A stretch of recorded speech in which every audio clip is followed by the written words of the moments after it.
Hello, students, and welcome. Today, we are going to learn something very interesting about the world of acids and bases, and more importantly, how we can identify them safely. So, here's our plan for today. First, we'll talk about why you should never taste chemicals in a lab.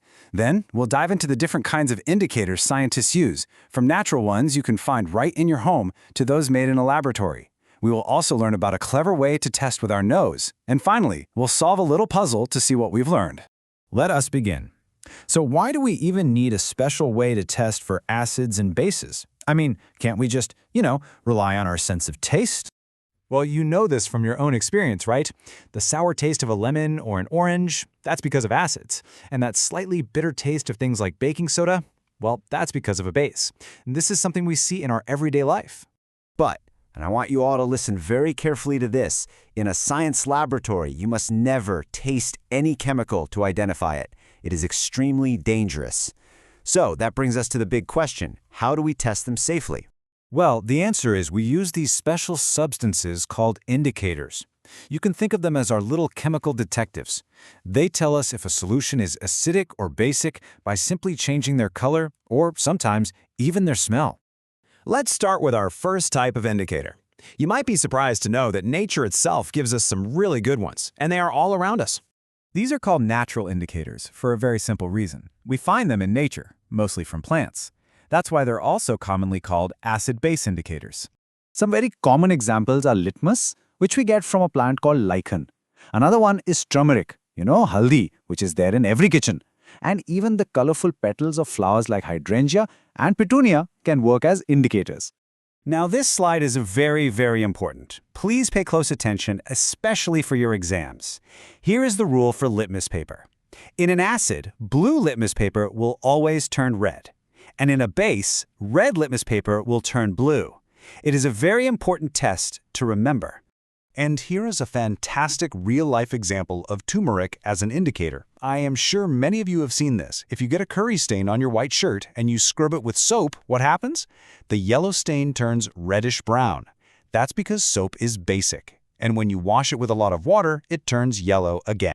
Now, while natural indicators are very nice, in the laboratory, scientists often prefer to use man-made or synthetic indicators. And why is that? It's because they give very clear, very distinct color changes, so there is no confusion. Let's look at this table for two important synthetic indicators. You should probably note this down. First is phenolphthalein.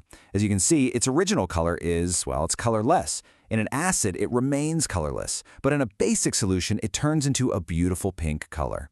Next, we have methyl orange. As the name says, it starts off orange. In an acid, it turns red, and in a base, it turns yellow. Okay, now for something a little different, a very interesting type of indicator. These ones don't rely on color at all. Instead, we have to use our nose. These are called olfactory indicators. The word olfactory simply means related to our sense of smell.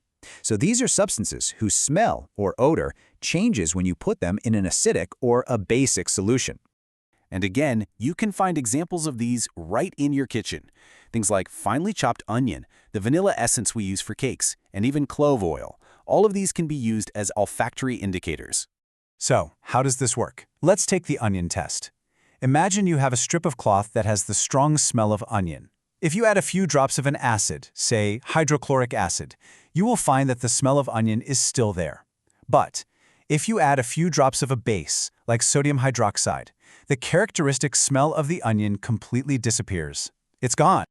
All right, everyone. Now that we have learned about these different types of indicators, let's try to apply our knowledge. We're going to solve a classic laboratory puzzle. It's time to test what we have learned so far. Okay, so imagine this situation. You have 3 test tubes in front of you. They all look the same, but one has an acid, one has a base, and the third one has distilled water. The only thing you are given is some red litmus paper.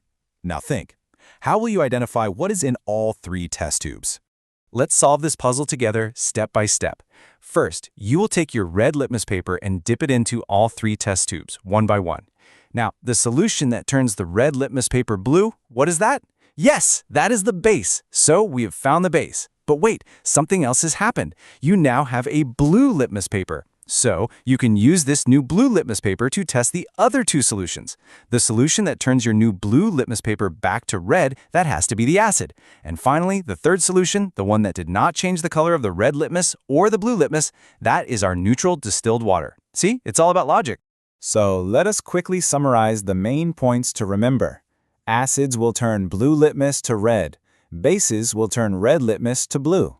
Phenolphthalein turns pink only in bases. Methyl orange turns red in acids, and for olfactory indicators, it is the smell that changes in acids or bases. This brings us to our next big question. Now that we know how to identify acids and bases, what do you think happens when they react with each other? This is a very important reaction, and we will explore what happens when acids and bases meet in our next lesson. Thank you, students.